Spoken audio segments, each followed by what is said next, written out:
Alamak, duit ni. Celaka anak haram bangsat Jawadesh.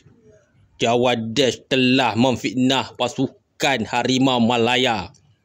Salam saya daripada negara Malaysia kepada Jawadesh anjing.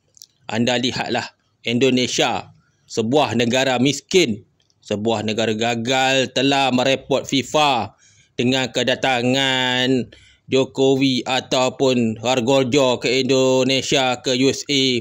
Indonesia telah merepot kepada FIFA. Haram jadah bangsa Endon ni. Jom kita lihat sejarah Endon. Bangsa Endon adalah sebuah bangsa Jawadesh yang sangat sakit hati.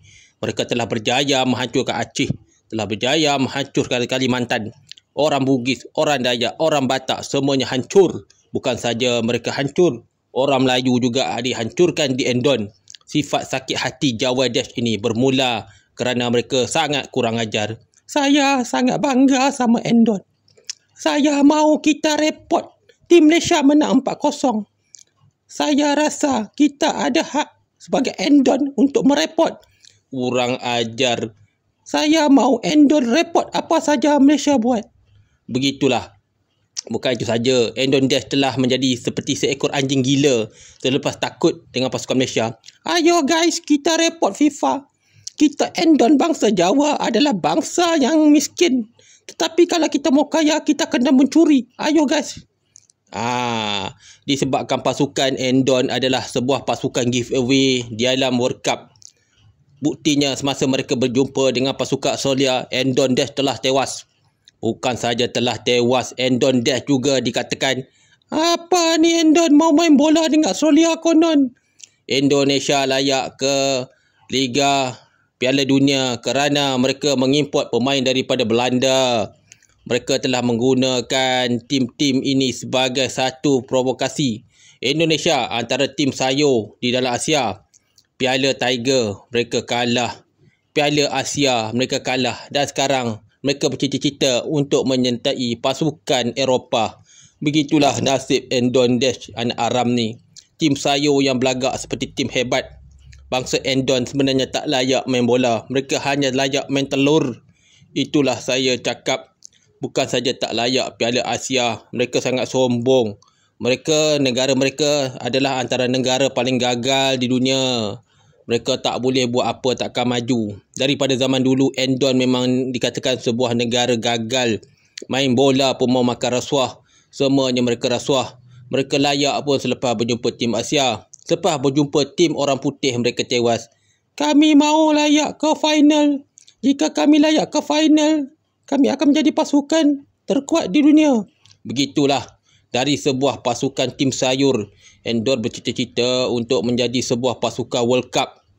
Bukan itu saja, mereka telah fitnah pasukan Malaysia.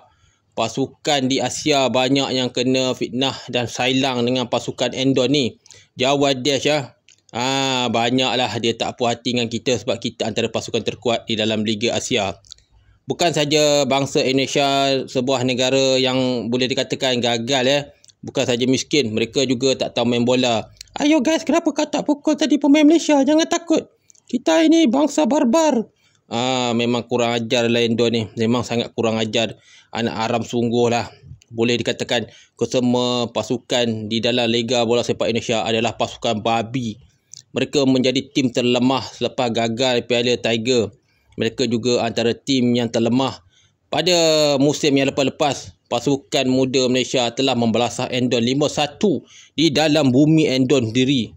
Tetapi Endon dengan penuh rasa bangga mengatakan bahawa mereka yang menang. Begitulah Endon. Bukan saja menjadi pasukan belasahan Malaysia, pasukan sayur Endon ini juga gagal daripada Liga Asia. Orang Malaysia menganggap bola sepak sebagai sukan. Orang Endon menganggap bola sepak sebagai disembah. Itulah sebab bangsa Endon ni tak guna. Di dalam ranking dunia sekarang ni, Endon hanya layak jumpa tim lemah untuk layak ke final Piala Asia atau Piala Dunia. Mereka menggunakan pasukan grade D, tim Belanda. Itulah hakikat. Selepas sakit hati melihat pasukan Malaysia, mereka merusuh. Indonesia telah menjadi negara pertama membuat report ke atas World Cup tentang pasukan Malaysia. Mereka telah tersilap bagaimanakah Malaysia akan mengatasinya, dan kita berharap bahawa FFM akan membuat rayuan. Okey, Malaysia menang.